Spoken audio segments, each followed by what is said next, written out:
Hello, this is Adam, the car seat tech with Infant Toddler Youth and the gear expert with the pump station and nursery.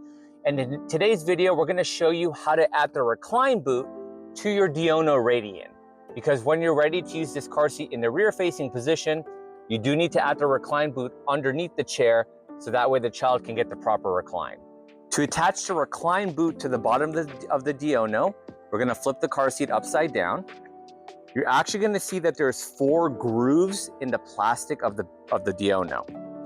On the bottom of the leg, you're going to see 4 little tabs that will slide into the groove. So make sure this part here that slides under the cushion is facing out the same direction as the seat. You're going to line them up with the grooves. Once they're in, you're going to push down so that way they slide into place and lock. And right underneath here is actually a metal latch. You're gonna push it down to lock the boot in place. So now it cannot simply just get disconnected on its own. Here is the installation again from a different angle. Here are the 4 grooves under the Diono. Here are the 4 tabs on the recline boot. You're gonna line them up. You're gonna slide down.